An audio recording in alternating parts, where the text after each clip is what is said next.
नमस्कार, पंजाब केसरी टीवी देख रहे हैं आप। मैं शिमला से योगराज शर्मा आपके साथ एक महत्वपूर्ण अपडेट लेकर जुड़ा हूं। विमल नेगी मौत मामले को लेकर जिस तरह से अब सीबीआई जांच कर रही है मामले को लेकर, लेकिन एसपी शिमला इस पूरे प्रकरण को लेकर आज हाईकोर्ट पहुंचे थे। उनकी एलपी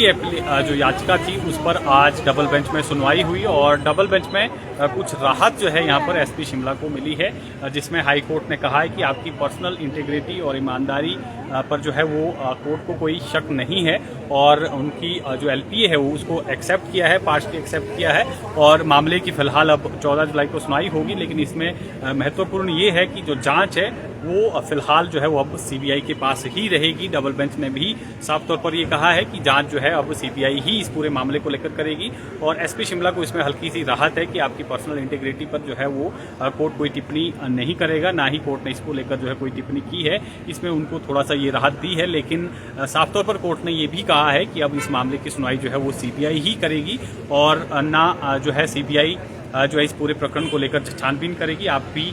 उसमें जो है वो कोई बाधा नहीं पहुंचाएंगे। जो जांच कोर्ट की तरफ से सीबीआई को सौंपी गई है उन बिंदुओं पर जो है आप प्रश्न खड़े नहीं करेंगे। ये कोर्ट ने जो है वो साफ तौर पर डबल बेंच ने जो है कोर्ट में कहा है और एसपी को राहत दी है कि आपकी पर्सनल इंटीग्रिटी पर जो है कोर्ट को किसी भी तरह का डाउट नहीं है और ना ही इसको नुकसान पहुंचाने का जो है कोर्ट का कोई इरादा था। इस तरह से साफ तौर पर कोर्ट के भीतर ये टिप्पणी जो है वो कोर्ट की तरफ से हुई है। इसके अलावा दूसरी इसी मामले से जुड़ी हुई आज सुनवाई थी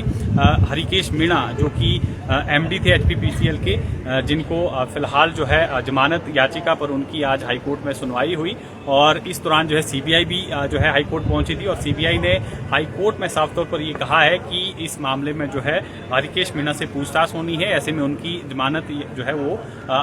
एक्सेप्ट ना करे कोर्ट, उसमें जो है उसको खारिज किया जाए। लेकिन कोर्ट ने साफ तौर पर सीबीआई को कहा कि आप पहले इस मामले में जो है वो पार्टी बनिए, उसके लिए आप कोर्ट में जो है वो एक एप्लीकेशन मूव करें ताकि आपको उसमें पार्टी बनाया जा सके और उसके बाद आपकी दलील को सुना जाएगा। और फिलहाल इस मामले को भी जो है वो 16 जून के लिए लिस्ट किया गया है। 16 जून को इस मामले की सुनवाई जो है वो हाई कोर्ट में होनी है। उसके बाद फिलहाल 16 जून तक जो है आप कह सकते हैं कि जो एमडी तत्कालीन थे हरिकेश मीणा, उनको राहत जो है वो हाईकोर्ट की तरफ से मिली है, यानी गिरफ्तारी की तलवार उन पर जिस तरह से लटकी हुई है, सीबीआई उनको जो है वो पूछताछ के बाद गिरफ्तार भी कर सकती है इस मामले को लेकर। तो कहीं ना कहीं उनको फिलहाल ये राहत दी गई है। 16 जून तक जो है वो राहत पर रहेंगे। 16 जून तक जो एज इट इज स्टेटस है उनका वो बरकरार रहेगा। लेकिन 16 जून को जो है इस मामले को लेकर सुनवाई होनी है, उसमें दलीलें जो है वो सीबीआई के जो एडवोकेट हैं वो दलीलें देंगे और जो हरिकेश मीणा है उनके एडवोकेट जो है दलीलें देंगे और उसके बाद तय हो पाएगा कि क्या उनकी जमानत जो है वो कंटिन्यू रहती है 16 जून के बाद भी। लेकिन 16 जून तक फिलहाल उनको जमानत जो है वो हाईकोर्ट की तरफ से इंटरिम रिलीफ, आप इसको एक तरह से कह सकते हैं कि अंतिम राहत जो उनको ये कोर्ट की तरफ से दिया गया है। और दूसरी सुनवाई जिस तरह से मैंने पहले भी जिक्र किया, एसपी तत्काल जो शिमला के इन दिनों मेडिकल लीव पर हैं, उनकी तरफ से एक एलपीए मूव की गई थी जो सीबीआई को जांच सौंपी गई है और उस दौरान कई टिप्पणियां जो हैं वो एसपी की तरफ से जो एसआईटी बनाई गई थी उस पर हुई है।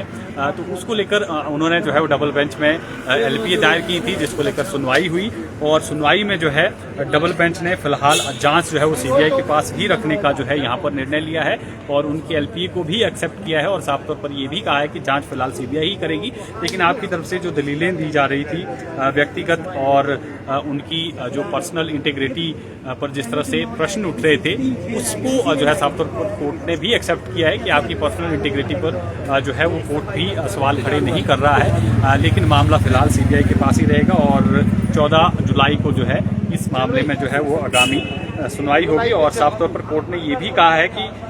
मामले की जांच सीबीआई को सौंपने के निर्णय के खिलाफ के बिंदु में जो है वो एसपी शिमला और एसआईटी कोई दखल नहीं देगी। ये साफ तौर पर निर्देश दिए गए कि जो सीबीआई की जांच है उसमें आप भी किसी भी तरह की दखल नहीं देंगे और ताकि जांच जो है वो निष्पक्ष हो सके। ये साफ तौर पर यहाँ पर जो है कोर्ट ने इस अपनी जो है वो निर्देशों में साफ तौर पर कहा है और कहा है कि आपकी पर्सनल इंटीग्रिटी पर जो है किसी भी तरह का डाउट कोर्ट को नहीं है। बीते दिनों भी क्योंकि यहाँ पर सवाल खड़े जो है वो किए गए थे, जिस तरह से एसीएस होम और डीजीपी की जो रिपोर्ट थी वो बिल्कुल डिफरेंट थी और एसआईटी शिमला की रिपोर्ट जो है वो बिल्कुल अलग थी इस मामले को लेकर, जिसको लेकर कोर्ट ने भी ऐतराज जताया था और डीजीपी की तरफ से कुछ आक्षेप जो हैं वो लगाए गए थे। हालांकि अब डीजीपी वो रिटायर हो गए हैं, लेकिन उनकी तरफ से जो स्टेटस रिपोर्ट कोर्ट के भीतर दी गई थी उसमें एसपी शिमला पर भी कई प्रश्न उठे थे, जिसके बाद एसपी शिमला ने भी जो है वो डीजीपी पर कई प्रश्न उठाए हैं। तो तमाम चीज़ों को ध्यान में रखते हुए कोर्ट ने फिलहाल एसपी शिमला को आंशिक राहत, आप इसको कह सकते हैं कि आंशिक राहत जो है इनको यहाँ पर कोर्ट की तरफ से दी गई है और साफ तौर पर कोर्ट ने कहा है कि